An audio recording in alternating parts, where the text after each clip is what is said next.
Good afternoon, everyone. Welcome back. Hope everyone's been enjoying the presentation so far, and hopefully we're in for still some wonderful presentations into the afternoon. And joining us from South Australia, we have Sophie Thomson on the line. You're there, Sophie? I certainly am. Hope everyone can hear. Wonderful, wonderful. I'm sure they will. Now, we're going to, Sophie's going to be taking us through, well, it's been interesting times, hasn't it, Sophie, in terms of the gardening world and people dealing with, you know, not only the normal problems you face with the general garden, but also various other stresses and the like. So you're going to be taking us through some of those items as well. Absolutely. And how, you know, this has been a particularly stressful time. Not only in our garden, but gardening can support us through the challenges that life throws at us. And we've had a few of those recently. Yeah, definitely. So I might throw across, you have a presentation through there, so I'll get that queued up, and I'll leave you with Sophie's heads. We'll be back later. If anyone's got any questions, pop them in the chat, and we'll try and cover those off at the end. But enjoy your time with Sophie, everyone. Well, it's fantastic to be here, even though it does seem rather weird. Usually I'd be up in the beautiful warmth of Nambour on the Gold Coast, and even though some of the locals are often getting around in Uggies and puffer jackets thinking it's cold, leaving South Australia where we get frost down to -5 at my place, and currently it's raining, to head north to Queensland's beautiful Sunshine Coast is always one of the highlights of my year. But one of the things I thought I'd talk about, which is more relevant now than ever, is the importance of us connecting with our gardens. Because in South Australia, at least, we were dealing with drought, and then we had bushfire, and then we've had COVID. And I know this has been an issue for many people. And then, you know, add to that, we all have the normal personal challenges in our lives with illness and all the other challenges, and gardening can be our rock. And I happen to have someone say to me, what do I do for, you know, what do I do? What's my hobby? And I looked at them quite perplexed, because my life is gardening. It's not only where I work, it's my passion, it's my therapy and everything. And so I thought I'd just reinforce today how important it is that we do connect with our gardens to keep us physically and mentally strong, and for our physical, mental and emotional health and well-being. So I'm going to run through this presentation, and basically, I mean, I'm talking to gardeners or you wouldn't be tuned in, so you didn't know this, but there are 4 key areas of our life where gardens have been confirmed to give us benefits. And it's no longer just, you know, airy-fairy, well, I think gardening's good for you. There are numerous studies that have confirmed this. And if you're interested in some of those studies, hop onto my website, sophiespatch.com.au. But those 4 key areas, the first one is gardening gives us exercise. It also gives us an opportunity for relaxation. Then it's important for our physical and mental health. And finally, when we grow at least part of our own fruits, veggies and herbs, and I don't know if you can see, there's a little selection of some of my homegrown stuff behind me on the kitchen bench, we have the opportunity to have optimal nutrition. And that's something that's sadly lacking in a lot of the commercial food that's produced. So in terms of exercise, well, they describe gardening as a low-impact exercise, but I tell you what, at the end of the day, I often feel like it's been high impact, but possibly that's because I've overdone it. And I know that gardening works all my major muscle groups, because at the end of the day, everything hurts. And I have got on the shopping list at the moment to get more Epsom salts, because a good bath at the end of the day often helps to ease those sore muscles. But they've actually done studies to quantify how good gardening is in terms of exercise. And they say that we could swap a 30-minute gym workout for 45 minutes spent working in your garden. And for me, who's tried the gym on several occasions, I've tried to understand what people find so interesting about it. I actually didn't get the gym. I would much prefer to be out in my garden doing stuff. But the one thing I would remind us all, that we should, before we have a go out in the garden, we theoretically should all do some stretches and get limber, and be flexible before we go out and overdo it. What tends to happen around here, because of a busy life, I don't get in my garden for a while, and then I go and try and move, you know, too much mulch or too much compost or too much chook poo when I'm mucking out the chook yard, and I overdo it. But if we viewed it like a proper exercise, gardening is really good for us. And they're doing studies now basically that show that if you're not involved in low impact exercise all your life, you know, if you don't use it, you'll lose it. So we've got to keep those muscles active, and gardening is a great way to do that. Now, in terms of relaxation, you know, I've got here that gardens can help us relax and reduce stress levels. And if anything, this last 12 months has really brought home how stressful everything is. You know, if we turn on the news, the first thing we're listening to is, you know, the state of play in Victoria about COVID. Or I've been working quite actively in the bushfire recovery area. Yesterday I was at a bushfire recovery event for my local community, and I've been working in that field more or less either directly or indirectly since December when our fire started here. And I've also, you know, I also know from personal experience and from other people that we also go through times in our life when things go wrong, you know, whether it's health things go wrong or whether it's relationship things go wrong or financial things go wrong. One of the things with COVID at the moment, there's a lot of stress out there to do with that. And it's really important that as human beings, we have a way to manage that cortisol, that stress hormone, a way that we can help to reduce those levels of cortisol. Because otherwise, if stress is long-term and we don't have a way to manage our stress, we will end up with physical and mental health issues. And when I talk to the community, say on Kangaroo Island, where I've been doing a lot of work, you know, some of those people fought fires actively on their own properties for 1 month. So you imagine that's having that fright, flight, and fight mechanism in overdrive for a whole month. You know, that has a huge effect on our bodies. And just the simple act of gardening or being in a garden or being outside in nature helps to drop that cortisol hormone.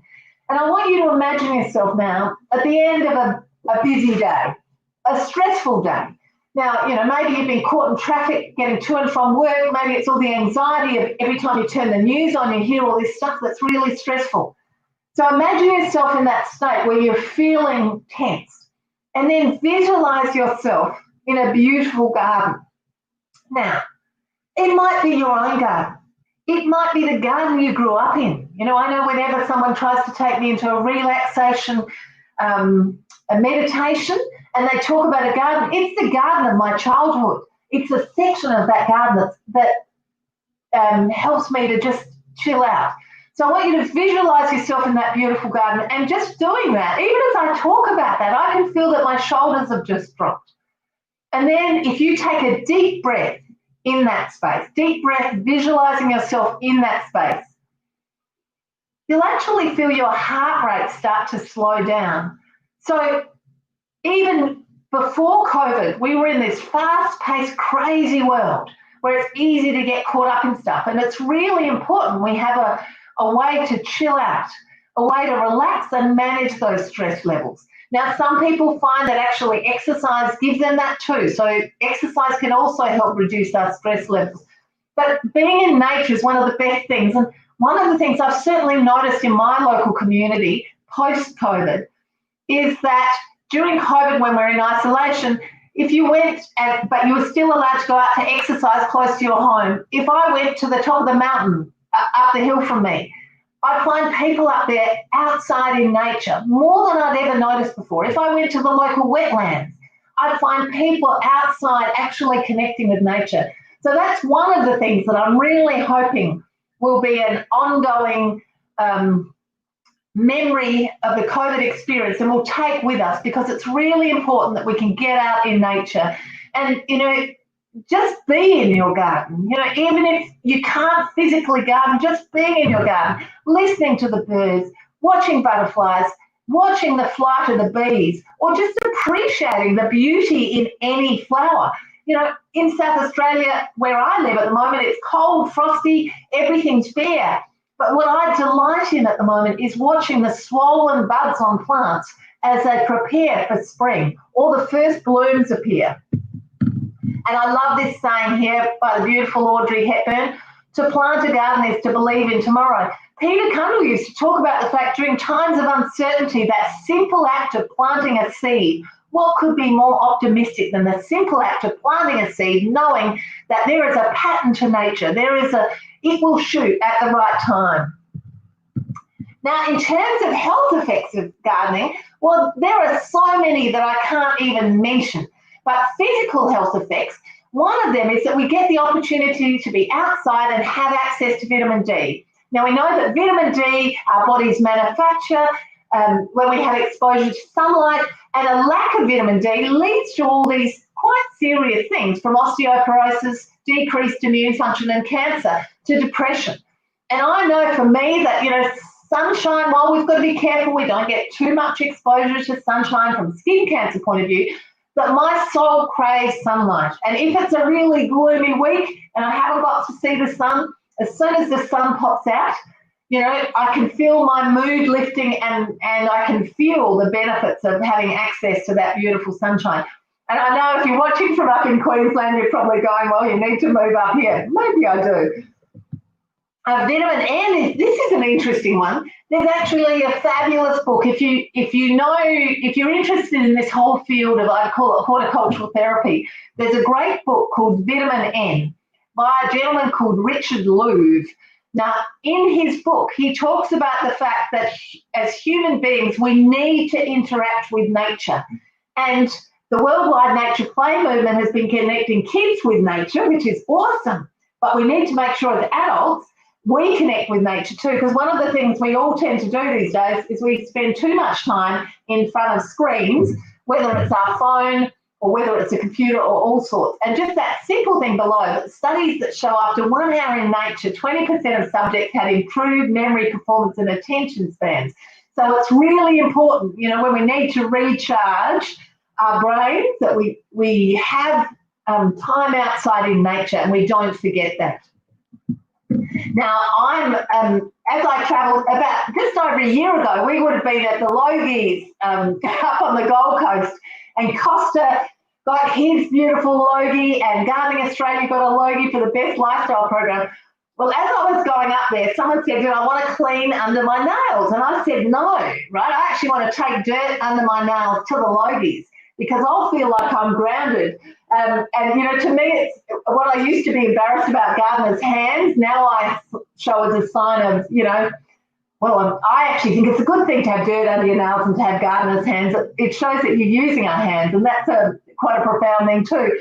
So understand that in soil, with the whole COVID thing, we've become very aware of, antibacterial washes and washing our hands all the time, but just understand the dirt in soil, it can be good dirt, okay? It's actually good for your immune system.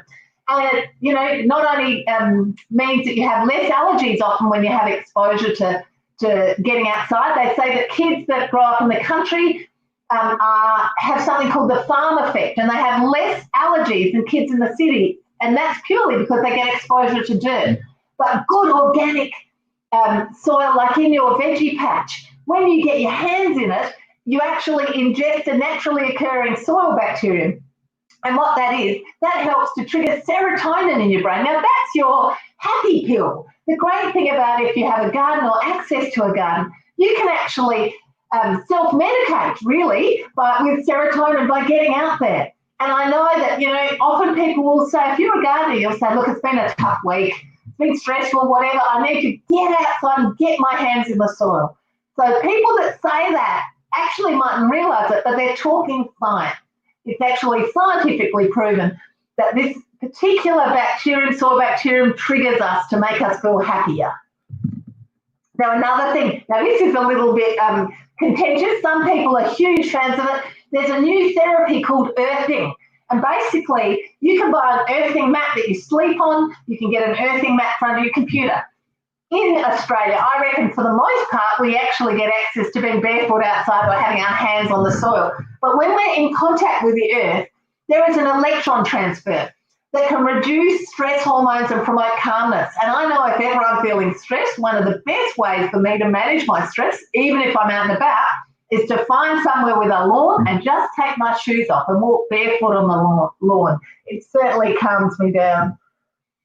Now, in terms of supporting mental health, this is one of the hypotheses that gentleman called Richard Louv proposed, and he termed this, he coined this term biophilia hypothesis.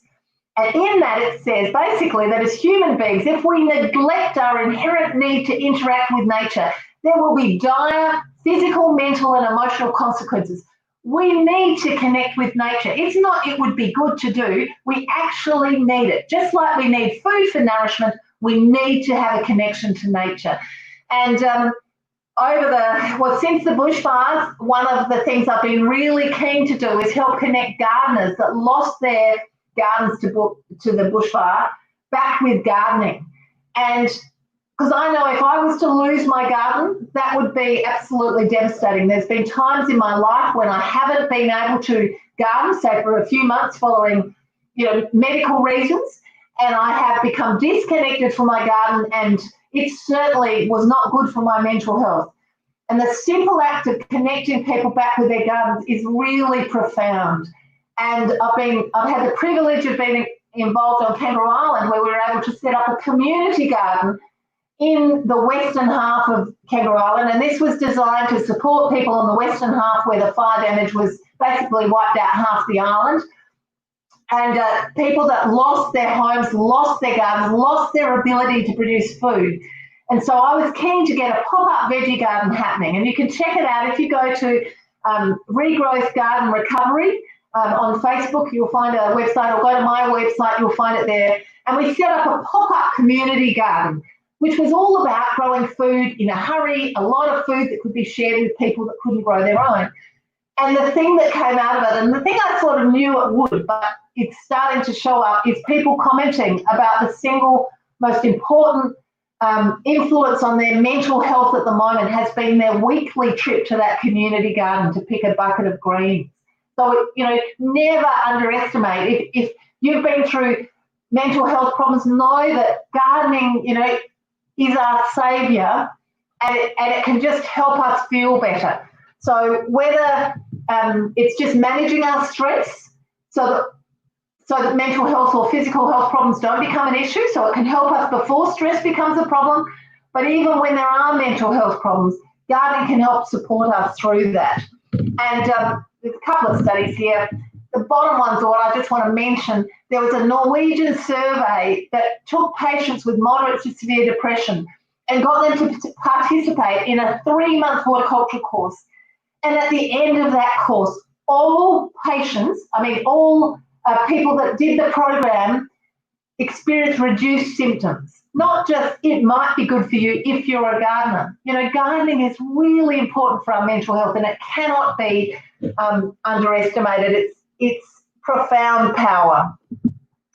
And this is a study, this is quite an interesting one actually. Well, it's done in Adelaide, but it's a study by Beyond Blue, and we all know that Beyond Blue are champions for helping to promote awareness of mental health issues and support people with mental health issues.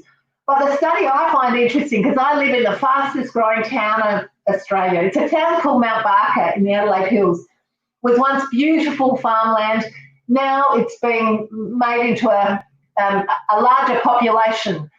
And it's interesting because it says people who live in Adelaide who perceive their neighbourhoods as very green were shown to have 1.6 times greater odds of physical and mental health compared with those who perceive their neighbourhoods as less green. Now, there's two things I want to mention in there. The word perceive. Now, if you ask me, I'm an obsessive compulsive gardener. What do I perceive as very green? I'm going to need a lot more green in that than someone who's not a gardener. So it's all about how we view where we live. But basically it says if you live somewhere where you think it's green, you've nearly got double the chance of a good life than you do living somewhere else. And as we've got lots of, say, young people buying their first home and they're choosing which estate they might buy in, do they buy in this estate or that estate? And often their influences, their parents, their grandparents, their advisors will say, is it close to public transport? Has it got a good school? Has it got a good shopping centre?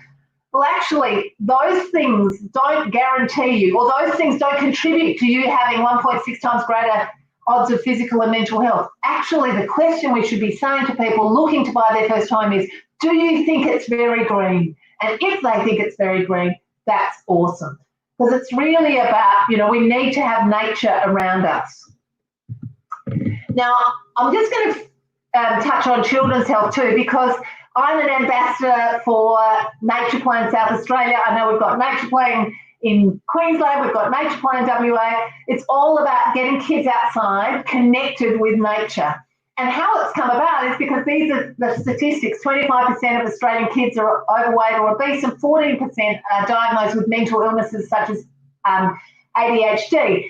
And a simple solution to that is getting kids outside connected with nature. Now, if you're a grandparent or an influencer of little kids, make sure you check out those wonderful Nature Play websites. Lots of great ideas, particularly for school holiday activities. But it's all about getting kids outside. And these are the other things that blew me away when I first heard them. Now, these stats are probably 5 years old, but they're 1 in 4. Only 1 in 4 Australian children have ever climbed a tree. And only 1 in 3 have ever planted or cared for a garden. And the simple solution when it comes to kids is replacing screen time with green time. Now, I know it's very easy for me to say that.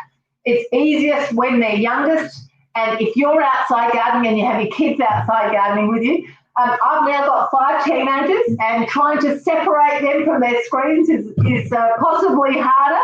But, we have some, rules in our household. They have to contribute for a certain amount of time a day, and in order for us to manage things. And then there's the bonuses. So this morning we had some of the neighbours' cows went through our property, so they're outside helping with that too. So anyway, getting kids outside connected with nature is so important, because if we don't make that connection with nature now when they're little, as they grow older, they won't grow up caring for nature. And we need them to be custodians for this beautiful planet long past when we're here.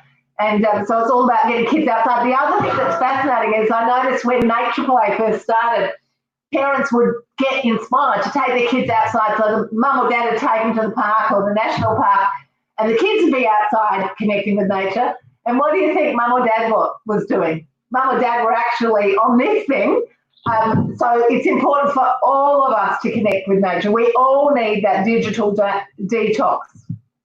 And this is, they've proven that kids with symptoms like ADHD actually have reduced symptoms when they spend time outside. So sometimes it's not easy to do this. You've got to work hard to get them out there, but the dividends are so worth the investment.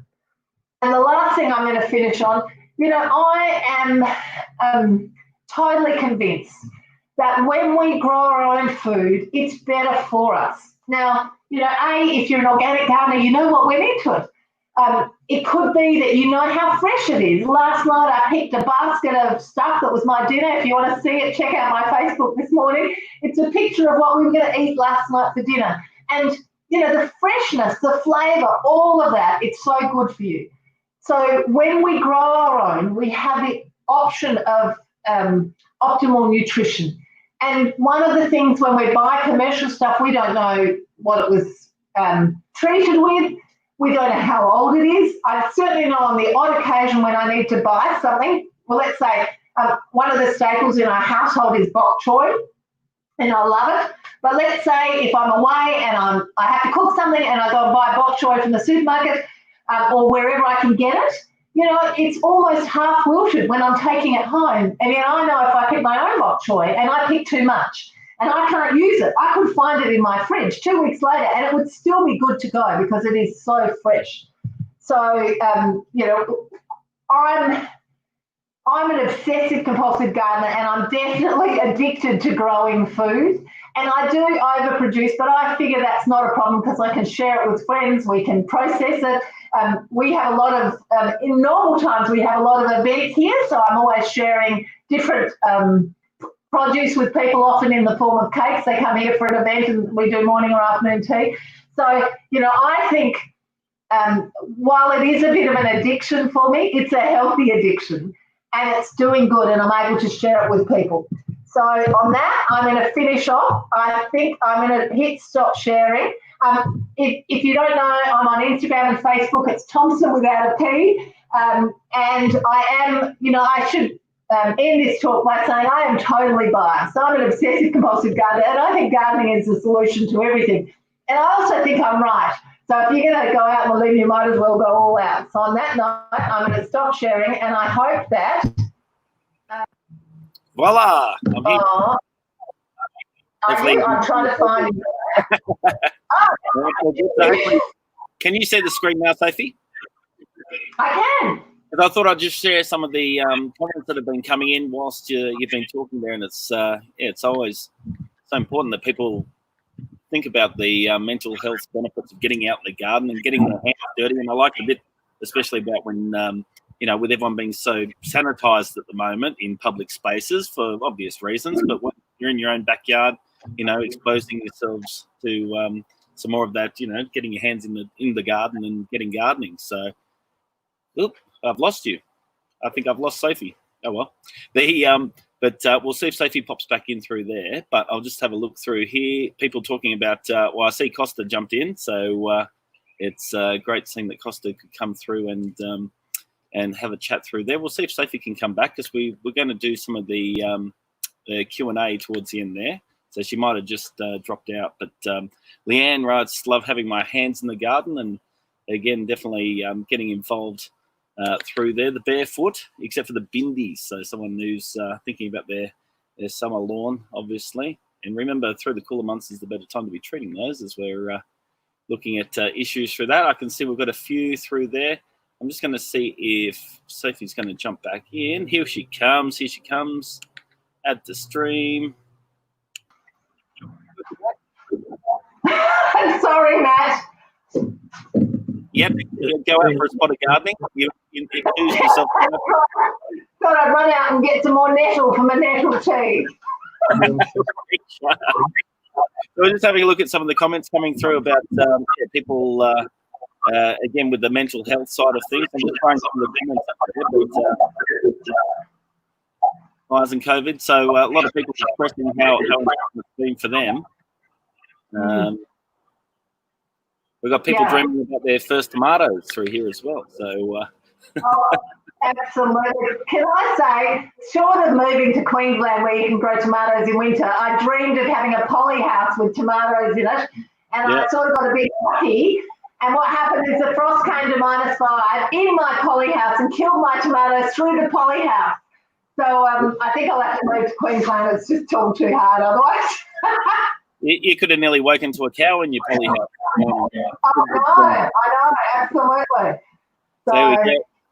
Well, lots of people, the barefoot gardening side of things. So, except for Bindi, I saw that. Yeah, people getting involved. So, what's your day entail getting out into the garden this afternoon, Sophie? I am going to get out in the garden this afternoon, and I've got some more planting to do and some tidying up.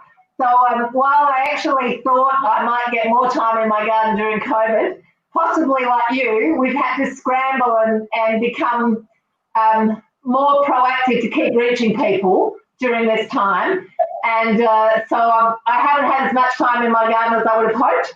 But anyway, that's all good. Any time out in the garden is good. At the moment, I'm inside in my kitchen because it's raining outside, so it wasn't possible to do it out there. No, that's all good. And in terms of, so with all the gardening, I saw Costa jumped on the feed earlier as well. I'm not sure if he's still there, but he was, I don't know if you can see these comments, Costa's sharing love through there, all the Gardening Australia love popping through there, but it's great. Oh, here we go. I've got to see, I think this might be a South Australian question.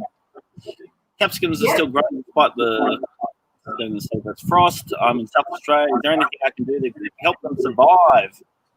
Well, it depends where Terry is. So if he's up where I am, for example, where we go to -5 for about 7 months of the year, probably not. But if he's down in town, we actually had a very cold morning about a month ago where we had the coldest temperatures in South Australia, in Adelaide, for 70 years, sometimes some places forever. So he may well have had frost where he usually wouldn't. So what he could do, if he wanted to, is make a little mini plastic polytunnel and cover them up. I know that the market gardeners in Adelaide in the old days, where they used to be along the banks of the Torrens, they would actually cut things like, well, for example, eggplants. They'd cut them back hard at the end of autumn when they'd finish fruiting. They'd put a mini polytunnel over them, and then they could be guaranteed to have the first eggplants into the market in the season. So a mini hothouse might be the go. There you go. Or otherwise, take the shovel and ship up to Queensland. You mentioned Queensland, and we've got a question. A statement more here. Well, this is a comment. Don't you dare think about leaving South Australia, Sophie. So there you go. You've got to stay. Yeah, I went down to Tassie and I thought, it's down there and gardening's so easy. But then I went back in the middle of winter and I thought, I'm cold, but Tassie was really cold. Yeah. So, definitely. Yeah.